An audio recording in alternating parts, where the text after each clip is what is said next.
오늘 본문은 두 개의 장면으로 되어 있습니다. 첫 번째 장면은요, 바로의 꿈을 해석한 요셉이 이제 총리로 임명받는 그 장면을 보여주고 있고요. 두 번째는 풍년의 곡식을 그 7년간 저장해서 이제 흉년을 대비하는 그 장면을 보여주고 있습니다. 하나님의 택하심을 입은 백성이 세상 최강대국의 총리가 되었습니다. 그래서 애굽과 온 세상을 살려내는 것이죠. 이것이 이 요셉의 이야기가 우리에게 주는 의미가 무엇입니까? 우리도 열심히 노력해서 다 총리가 되어야 하는 것입니까? 그건 아니겠지요. 그 의미를 찾기 위해서 두 종류의 그리스도인에 대해서 한번 생각해 보면 좋을 것 같습니다. 세상에 영향을 받으며 사는 그리스도인이 있고요. 이것이 한 부류입니다. 또 다른 부류는 세상에 영향을 끼치면서 사는 그리스도인들이 있습니다. 여러분들은 어디에 속하신 것 같습니까? 같은 그리스도인이지만 이 둘 사이에는 많은 차이가 있는 것이죠. 오늘 요셉을 통해서 세상을 변화시키는, 세상에 영향을 끼치는 그런 그리스도인의 모습을 발견하게 되는 것입니다. 여기서 우리가 궁금한 게 있는데요, 일개 소년에 불과한 요셉이 어떻게 해서 세계 최강대국을 향해 선한 영향력을 행사할 수 있었는가, 그 이유를 살펴보는 것입니다. 본문에 드러난 세 가지 답변을 한번 우리가 살펴보려고 합니다. 오늘 이 시간을 통해서 우리 또한 세상을 향해 선한 영향력을 회복해 갈 수 있는 우리 모두가 될 수 있기를 예수님의 이름으로 축복합니다. 첫 번째로, 요셉은 하나님의 영에 감동된 자였다 하는 것입니다. 애굽의 왕인 바로가 요셉을 어떤 자로 보는가 하는 것은 상당히 중요한데요, 우리 38절 말씀 같이 한번 보겠습니다. 38절 시작.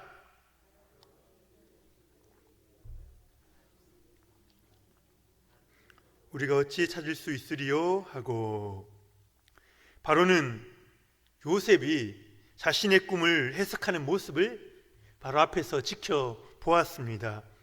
해석은 물론이고요, 흉년에 대한 해결책까지도 제시를 한 것이죠.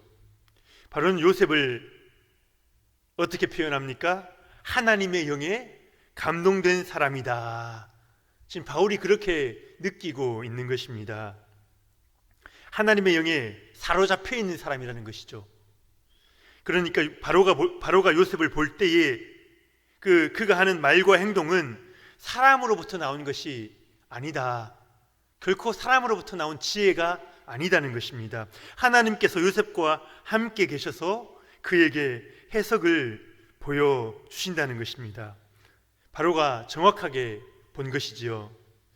하나님은 자신의 일을 이루실 때에 반드시 당신의 사람에게 하나님의 영을 부어주십니다. 왜 그렇게 하십니까? 죄악된 우리 인간의 능력으로 결코 선한 일을 이룰 수가 없기 때문입니다. 그래서 하나님은 먼저 사람을 찾으시고요, 그에게 하나님의 영을 부어주십니다. 욥기서 32장 8절 말씀 한번 볼까요?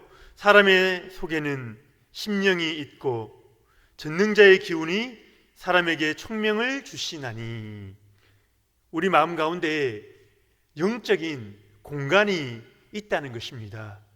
그곳을 전능자의 기운, 하나님의 영, 성령으로 그것을 채워야 한다고 이야기하고 있는 것이죠. 민수기서 27장 18절 말씀 같이 한번 볼까요? 시작. 여호와께서 모세에게 이르시되 눈의 아들 여호수아는 신에 감동된 자니 너는 데려다가 그에게 안수하고. 여호수아가 어떤 자입니까?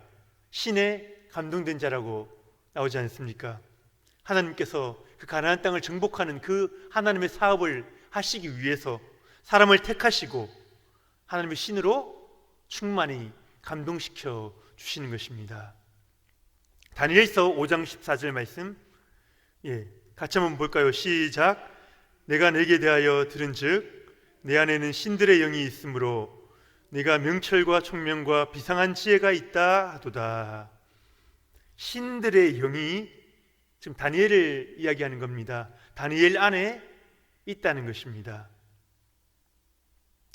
이 구절뿐이 아니고요, 많은 구절들이 있습니다. 사무엘상 16장에는 다윗이 여호와의 영에 감동되었다 그렇게 말하고 있습니다. 사사기 3장에는요 첫 번째 사사 온니엘이 있는데요, 이 온니엘에게 여호와의 영이 임하였다 그렇게 말하고 있습니다. 이것은 무엇을 의미합니까? 하나님은 자기 백성에게 성령을 부으시고 하나님의 영을 부어주신다는 말은 하나님 자신을, 성령 하나님 그 자신을 우리에게 부어주셔서, 다시 말하면 하나님 자신이 우리 안에 들어오셔서 직접 그 싸움을 싸우신다는 말씀입니다. 이제 그들의 싸움은 인간의 싸움이 아니고요 하나님의 싸움이 되는 것입니다. 영적인 일이 되는 것이죠. 이것이 여호와 종교와 다른 종교와의 결정적인 차이입니다. 다른 종교에서는요 우리의 힘으로 싸워서 신을 감동시키고 무언가를 얻어내는 것입니다. 나 스스로의 능력에 집중해서 그 능력을 계속해서 키워나가야 하는 것이죠. 반면에 여호와를 섬기는 종교는 어떻습니까? 하나님께서 내 안에 오셔서 나를 대신하여 싸우시도록, 나와 함께 일을 하시도록 우리의 온 마음을 들여 하나님을 모시는 것입니다. 하나님과 친밀한 관계를 유지하는 것이죠. 요셉이 지금 이렇게 하고 있는 것입니다. 나는 해석할 수 없지만 여호와 하나님은 하실 수 있다. 그리고 하나님이 친히 역사하시도록 자신을 하나님의 도구로 내어 드리는 것입니다. 요셉과 같이 하나님의 영으로 충만하신 우리 성도님들 되시기를 축복합니다. 성령이 우리 안에 계실 때에 그로부터 세상을 강타하는 놀라운 영향력이 나오게 되는 것입니다.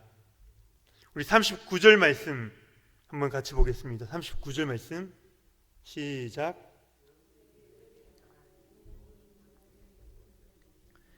너와 같이 명철하고 지혜 있는 자가 없도다.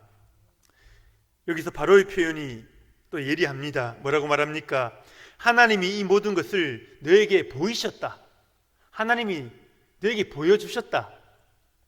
너와 같이, 그렇기 때문에 너와 같이 명철하고 지혜 있는 자가 없는 거다. 꿈을 해석하는 것은 요셉의 인간적인 지혜가 아니라는 것을 바로도 알고 있는 것입니다. 하나님께서 요셉에게 보여주신 것이죠. 하나님께서 보여주시니까 그게 해석이 되고 해결책이 나오는 것입니다. 이때 요셉을 수식하는 지혜와 명철은 인간의 것이 아닙니다. 신적인 그 능력이 되는 것이죠. 이러한 신적인 지혜가 이 세상 나라를 제압하고 변화시키는 능력이 있는 것입니다. 교회를 다니는 부모님들이 자녀들에게 성경 말씀을 읽도록 그렇게 지도하지 않고 이제 국영수, 학교 공부하도록 학원을 보내기도 하지요. 그런데 어떻게 생각해 보면 이것만큼 어리석은 일이 없습니다. 물론 국영수 공부 당연히 해야지요. 하지만 그것은 이 땅의 지혜입니다. 이 땅에 매여 있는 것입니다. 저 영적인 것으로 나갈 수가 없죠. 국영수 공부 잘한다고 해서 하나님께 쓰임받을 수가 없습니다. 하나님의 뜻을 이루어 드릴 수가 없는 것입니다. 어떻게 해야 합니까? 말씀 가운데, 기도 가운데 성령이 임해야 하는 것입니다. 여호와의 영이 우리의 자녀들을 사로잡아야 하는 것이죠. 그래서 성령이 그들에게 가르쳐 주십니다. 왜 사는지, 무엇을 위해서 공부해야 하는지 그것을 성령께서 가르쳐 주시는 것입니다. 그들의 영혼이 깨어나고 하나님과의 교제와 사귐이 회복되어야 하는 것이죠. 바로는 하나님의 영을 강력하게 체험했기에 이제 요셉에게 그 전권을 위임하고 있습니다. 우리 40절 말씀 같이 한번 보겠습니다. 40절 말씀 시작. 너는 내 집을 다스리라. 내 백성이 다 내 명령에 복종하리니 내가 너보다 높은 것은 내 왕자뿐이니라. 바로는 참으로 솔직하지요. 스스로가 신으로 불리던 자 아니었습니까?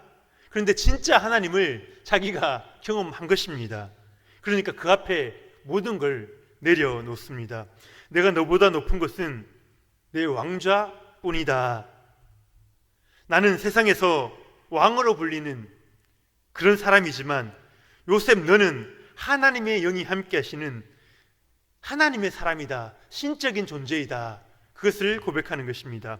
세상 사람들의 눈으로 볼 때는 내가 너보다 높은 왕이지만 실제 능력에 있어서는 내가 너를 따라갈 수가 없구나.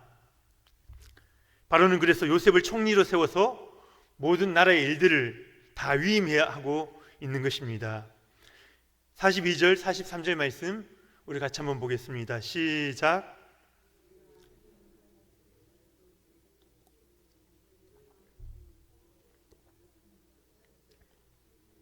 자기에게 있는 버금 수레에 그를 태우매 무리가 그의 앞에서 소리 지르기를 엎드리라 하더라.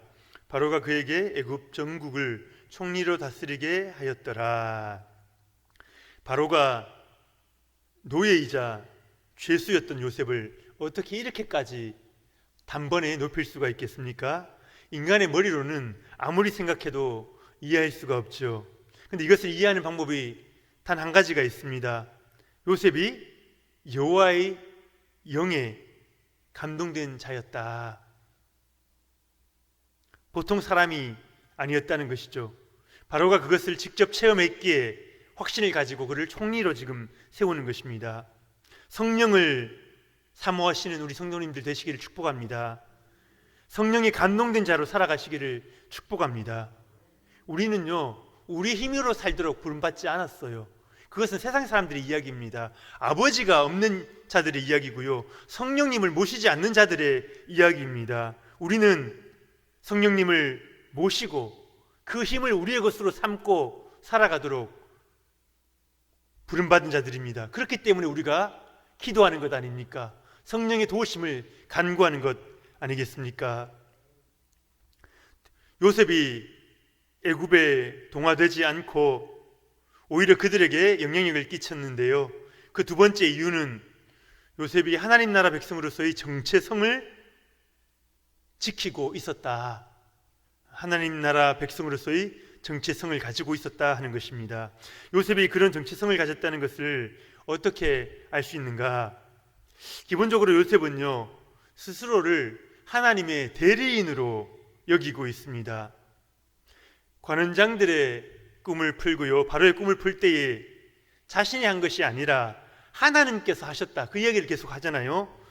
그 40장 8절 말씀에 보면 그 관원장의 해석을 할 때인데요, 그들이 그에게 이르되 우리가 꿈을 꾸었으나 이를 해석할 자가 없도다. 요셉이 그들에게 이르되 해석은 하나님께 있지 아니하나이까. 아니, 청하건대 내게 이르소서, 이렇게 말하거든요. 그리고 41장 16절에 또 바로를 만났을 때입니다. 요셉이 바로에게 대답하여 이르되 내가 아니라 하나님께서 바로에게 편안한 대답을 하시리이다. 요셉의 정체성이 확실한 겁니다. 요셉은 철저히 하나님께 속해 있고요, 스스로를 하나님의 도구요, 일꾼으로 여기고 있는 것입니다. 요셉의 정체성을 보여주는 장면이 또 하나 있는데요, 바로 두 자녀의 이름입니다. 저 뒤에 51절 52절 말씀인데요, 우리 같이 한번 읽어보겠습니다. 51절 52절 시작. 그의 장남의 이름을 므낫세라 하였으니 하나님이 내게 내 모든 고난과 내 아버지의 온 집 일을 잊어버리게 하셨다 하며 차남의 이름을 에브라임이라 하였으니 하나님이 나를 내가 수고한 땅에서 번성하게 하셨다 함이었더라. 아멘. 두 아들의 이름은 하나님께서 요셉에게 행하신 일들을 말해주고 있습니다. 요셉의 그 삶의 주어가 무엇입니까? 언제나 하나님입니다. 하나님이 내게 내 모든 고난과 내 아버지의 온 집 일을 잊어버리게 하셨다, 도우셨다. 하나님이 나를 내가 수고한 땅에서 번성하게 하셨다. 자기가 하는 게 아니고요, 하나님이 주어가 되는 것입니다. 지금 이 총리 자리에 서 있는 것도 자신의 계획이 아니잖아요. 온전히 하나님께서 계획하신 것입니다. 이것이 요셉의 정체성이요 삶의 방식이었던 것입니다.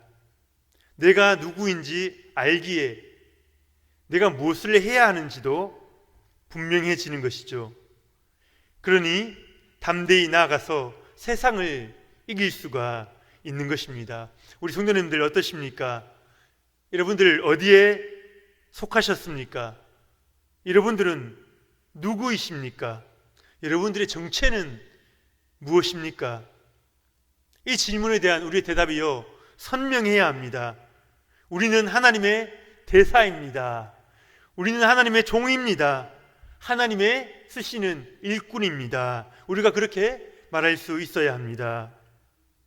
오늘 본문을 자세히 살펴본 분이 계시다면 요셉이 정체성을 제대로 지키지 못한 것 아닌가, 하나님 나라 백성으로서의 정체성을 포기한 것 같다, 그렇게 생각하는 분이 있을 수 있습니다. 바로 요셉의 결혼과 관련된 부분인데요, 우리 45절 말씀입니다. 오늘 본문 45절 말씀 제가 한번 읽어드릴게요. 그가 요셉의 이름을 사브낫 바네아라 하고 또 온의 제사장 보디베라의 딸 아스낫을 그에게 주어 아내로 삼게 하니라. 요셉이 나가 애굽 온 땅을 순찰하니라. 바로가 요셉의 배우자를 직접 골라준 것입니다. 그런데 그 딸이 어떤 집안에서 온 딸입니까? 아버지 보디베라가 태양신을 섬기는 제사장입니다. 이집트는 대대로 태양신 라를 섬겨온 지역이거든요. 그리고 온이라는 지역의 사람이라고 했는데 현재 카이로, 그 수도 카이로에서 북동쪽으로 몇십 킬로 떨어진 곳에 있는 도시인데 태양신을 위한 제사가 항상 치러지는 그 장소인 것이죠. 그리스어로 헬리오폴리스라고 말하는 유명한 곳입니다. 이집트에서 가장 강력한 우상을 섬기는 제사장 가문의 딸을 요셉에게 아내로 준 것이죠. 우리가 잘 알고 있지 않습니까? 결혼을 함부로 하면 안 된다는 것을. 결혼은 곧 정체성의 문제이거든요. 하나님께서 이삭과 야곱의 아내는 절대로 가나안 족속 가운데서 찾아서는 안 된다, 그 이야기를 하셨어요. 왜 그랬습니까? 하나님 나라 백성으로서의 정체성을 잃어버리고 타락한 가나안 이 문화에 동화되어서는 안 되기 때문이죠. 그런데 왜 요셉이 우상 가정의 딸과 결혼했다고 하는데 성경은 아무런 코멘트도 하지 않고 넘어가는 걸까요? 이것을 우리가 잘 이해해야 하는데요, 우리 그리스도인들은 신앙 성숙에 따라서 두 단계로 나누어 볼 수가 있습니다. 첫 번째 시기는 간 믿기 시작하여 신앙의 정체성을, 내가 누구인가를 배우고 깨닫고 알아가는 시기입니다. 정체성을 세워나가는 시기죠. 그렇다면 두 번째 시기는 무엇입니까? 이제 많은 실패와 훈련을 통하여 이제 나는 누구인가? 나는 하나님의 사람이다, 나는 여호와의 종이다, 확고한 정체성을 세워서 이제는 하나님께 영광을 돌리는 시기가 있는 것입니다. 이삭과 야곱의 때는 언제입니까? 아브라함 때 부르심을 받고 이삭과 야곱의 때는 어쩌면 신앙의 정체성을 세워나가기 위해 노력해야 하는 그러한 시기였습니다. 가나안 땅과 섞이지 않도록 그렇게 싸우고 노력해야 하는 시기였습니다. 잘못된 가나안 문화가 들어오지 못하도록 막아야지요. 그래서 하나님께서 그 가나안 여인들과의 결혼을 끝까지 막으셨던 거지요.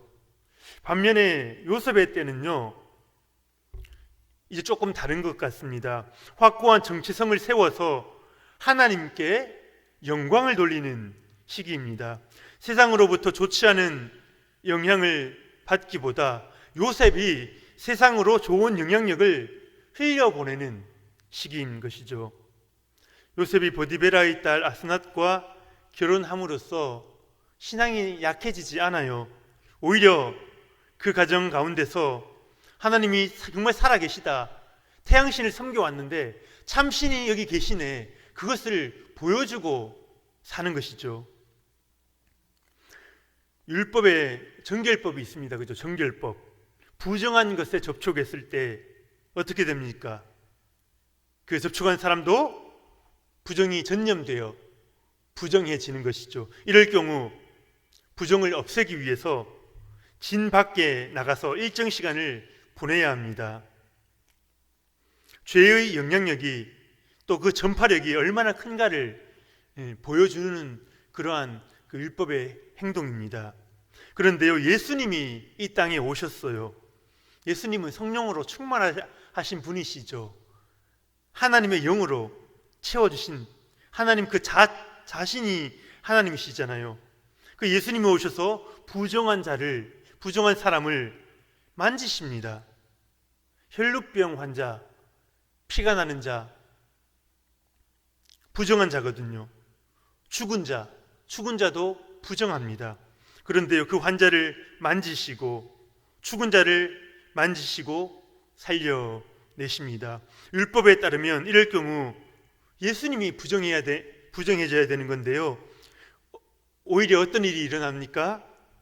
부정했던 자들이 정결하게 되는 것입니다. 죽은 자는 살아나고 피 흘려 고통하던 자는 깨끗이 치료됩니다. 그 부정을 떨어버리고 깨끗이 정결하게 바뀌는 것이죠. 이것이 우리에게 중요한 교훈을 줍니다. 우리가 영적으로 약할 때에 부정한 것들에게 영향을 받지 않습니까? 우리가 하나님의 영으로 충만할 때에는 우리가 부정한 자들을 정결하게 회복시키는 것입니다. 하나님께서 우리에게 바로 이 사명을 주신 것이죠. 우리 성도님들 모두 하나님의 영으로 충만하시기를 축복합니다. 하나님의 영으로 사로잡혀야 합니다. 내가 살아가는 것이 아니라 하나님께서 우리의 생각을 주장해 주셔야 합니다. 부정한 자를 만날 때에 내가 부정해지는 것이 아니라 그 부정한 자를 치료하고 회복하고 살려내고 정결케 만드는 그 역사가 있기를 예수님의 이름으로 축복합니다. 우리 마지막 세 번째로, 요셉은 세상과 좋은 관계를 유지했고요, 세상에서 맡은 사명에 충실했습니다. 그것이 그가 세상에 영향을 끼칠 수 있었던 이유입니다. 앞에서 살펴보았듯이 바로는 요셉의 이름을 바꾸고 아내를 직접 구해주었지요. 그런데 여기에는 분명한 이유가 있었습니다. 요셉이 총리가 되어 이 전권을 휘두르게 되었을 때에 이 요셉을 못마땅하게 생각하는 사람들이 분명히 생길 것 아닙니까? 그러면 백성들과의 괴리감이 계속해서 커지면은 문제가 되는 것이죠. 저 사람은 우리 사람이 아니야, 다른 민족이란 말이야, 어디서 굴러 들어와서 저렇게 난리를 치느냐. 바로는 사전에 이것을 대비하기 위해서 요셉의 이름을 애굽식으로 바꾸어 주었던 것입니다. 사브낫 바네야. 이제 이곳 애굽에서 요셉이라는 이름이 불릴 일은 거의 없습니다. 바로도 백성들도 그를 사브낫 바네야라고 부를 것입니다. 제사장 가정에서 아내를 데려온 것도 다 이유가 있는 거지요. 요셉이 혼자 있으면은 사람들이 뜨내기라 놀려도 할 말이 없어요. 근본이 없는 자다, 뜨내기다, 그렇게 놀리지 않겠습니까? 하지만 애굽 최고의 제사장 가문과 결혼한 이상 그는 위험이 있는 왕의 신하가 되는 것입니다. 요셉은 바로에게 순종하여 이 두 가지를 다 받아들였던 것이죠. 요셉과 애굽 백성 사이의 관계를 형성하고 있는 것입니다. 우리가 세상에 영향을 끼치기 위해서는요, 그들과 관계를 쌓아야 합니다. 그들을 만나야 합니다. 저들이 신앙이 없다고 해도 우리가 그들과 공유할 수 있는 것들이 있습니다. 함께 밥을 먹고요, 함께 운동을 할 수도 있습니다. 내 이름은 요셉이니까 요셉이라고 불러. 나는 그리스도인이야. 나는 너희와 달라. 그렇게 할 필요가 없는 것입니다. 너희가 편하다면 사브낫 바네아라고 불러도 돼. 예수님이 친히 이 땅에 내려오셨듯이 우리가 그들에게로 내려가는 것입니다. 양보할 수 있다면요, 모든 걸 다 양보하세요. 그리고 결정적인 순간에 하나님이 살아계심을, 하나님의 능력을 그에게 보여주는 것입니다. 우리 46절에서 49절까지 말씀 우리 교독으로 한번 보시겠습니다. 요셉이 애굽 왕 바로 앞에 설 때에 30세라. 그가 바로 앞을 떠나 애굽 온 땅을 순찰하니라.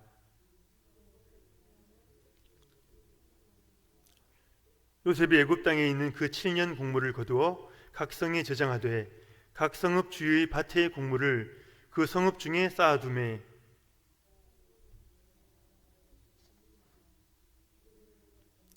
그 수가 한이 없음이었더라. 아멘. 마튼 방금 구절을 왜 읽었냐 하면요, 요셉이 그 자기 사명에 충실한 모습을 우리가 볼 수 있습니다. 그는 총리로 임명을 받자마자 애굽 온 땅을 순찰하러 나갑니다. 우리 각자에게도 맡겨진 일이 있지 않습니까? 사명이라고 하지요. 우리가 그 일을 감당함으로써 세상에 기여하고 세상과 소통할 수 있는 것입니다. 일하는 것이 기쁘십니까? 일하는 기쁨과 열정을 주시도록 꼭 기도하시기 바랍니다. 우리 이 일을 통해서요, 하나님의 영광을 드러내야 하고요, 저들에게 하나님의 살아계심을 보여줘야 하는 것입니다. 성실히 일하는 요셉의 모습 자체가 애굽인들에게는 하나의 메시지가 되었던 것입니다. 마지막 우리 55절에서 57절 말씀 제가 한번 읽어드리겠습니다. 애굽 온 땅이 굶주림에 백성이 바로에게 부르짖어 양식을 구하는지라. 바로가 애굽 모든 백성에게 이르되 요셉에게 가서 그가 너희에게 이르는 대로 하라 하니라. 온 지면에 기근이 있음에 요셉이 모든 창고를 열고 애굽 백성에게 팔세. 애굽 땅에 기근이 심하며 각국 백성도 양식을 사려고 애굽으로 들어와 요셉에게 이르렀으니 기근이 온 세상에 심함이었더라. 이 오늘 마지막 장면인데요, 요셉이 이제 양식을 나누어 주고 있는 그 장면입니다. 여기도 바로와 요셉이 등장하고 있는데요, 바로는 양식을 구하러 온 백성들을 요셉에게로 인도하고 있습니다. 외국에서 양식을 사러 온 자들도 누구에게로 갑니까? 이제 바로에게로 갈 필요가 없습니다. 요셉에게 가서 문제를 처리하면 되는 것입니다. 요셉에게로 나가지요. 흉년을 이겨낼 이 생명의 양식을 누가 쥐고 있는 것입니까? 요셉입니다. 내가 너보다 높은 것은 내 왕자뿐이다. 바로가 그렇게 말했는데요, 실제로 이것을 주도하고 있는 자는 요셉인 거죠. 하나님께서 그의 종 요셉을 이렇게 존귀하게 들어 사용하시는 것입니다. 이제 말씀을 마무리하려고 합니다.